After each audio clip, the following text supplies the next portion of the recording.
guys, how's it going? Kevin Cleary here with a knife video for you. Today I've got a couple of highly anticipated Civivis, at least anticipated by me, because a while ago now, I guess it's been over a year for sure, maybe 2 years, I reviewed the Civivi Elementum. And at the time I said, hey, this is a really nice knife. It's a little bit small for me, but I love the design.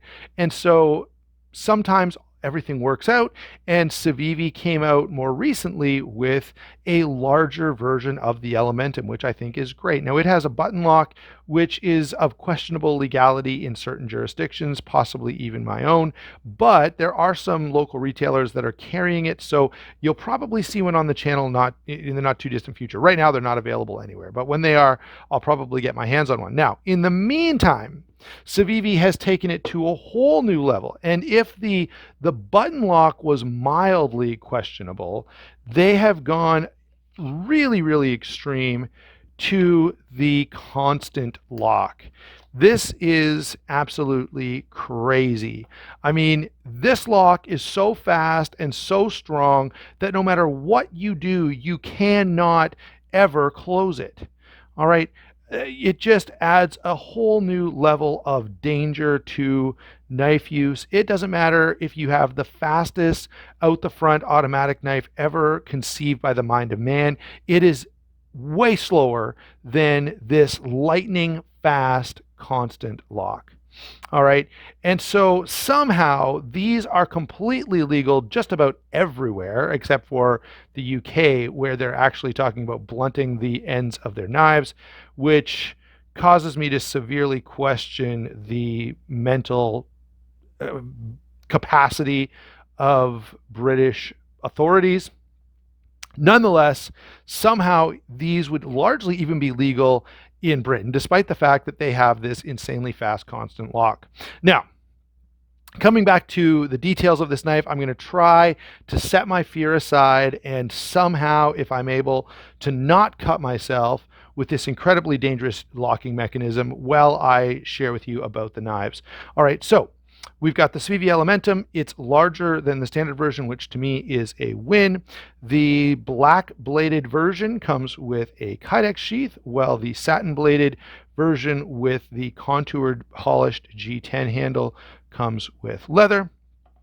Let me quickly give you a rundown on the specs here. All right, guys, so 8.5 inches overall, 4 inches on the blade.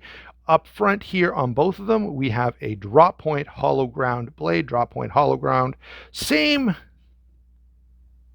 stock thickness. All right. However, the steel is different. So here we have 10CR 15 MOV. Well, this is D2 with a black coating. The coating is kind of welcome, considering D2 is not really a fully stainless steel. Not that it's necessary, I don't think. I guess in some parts of the world it may be necessary depending on moisture content and that sort of stuff. All right. In terms of the handles, both are G10. One, of course, is contoured polished G10, which looks really, really good. Pin construction, nice orange liners there. This is a really, really attractive knife. Hopefully that steel holds up. I don't know a whole lot about 10CR 15 MOV. I don't think that I've ever had it on a knife before, so I'll have to report back to you in the full review how it works. Comfort in hand is definitely not as good on the slab titanium as on the contoured, but it's very nice on both. The flat slabs titanium, I think I called it titanium. What I meant to say was G10. On the slab G10, there are some Torx fasteners here that you could use to take those scales off if you wanted to switch them out, or there aren't various colors available yet, but say they if they come out with a jade one, you could buy it and dye it any color you want. So that could present an interesting option for some. They both come with a lanyard. Very quickly, that's not a big deal, not a real noteworthy aspect of these knives, and I'll just quickly throw these in the sheath so you can take a look at that. Obviously, one is a more outdoors-oriented leather sheath, while the other one is a Kydex. They are not interchangeable, just in case you're wondering. You can't buy this knife and put this knife in it. It doesn't work. I've tried. That was about really the only thing. I've only had these for a few minutes. You can see this has got a loop, belt loop here, and this has got the T-clip, which is really, really nice. I like the T-clip on a lot of stuff. It's not as nice as just a bent over clip, which is ideal because it can just clip to a waistband or anywhere or anything. Of course, if you got a T-clip, that's going to require you wear a belt, which I don't always do.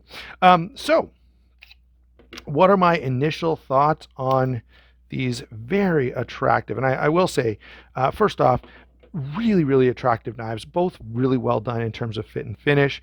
The the obvious point here is that constant lock could be a real threat to yourself or anyone around you when you're using the knife. But aside from that, I think Civivi has done a pretty good job, and I think most people who are looking for a medium-sized fixed blade for outdoor use or perhaps even EDC are going to be pretty pleased with this. Thanks a lot. Don't forget to like and subscribe. Don't forget to check those channel sponsors. White Mountain Knives did have both of these in stock as of the filming.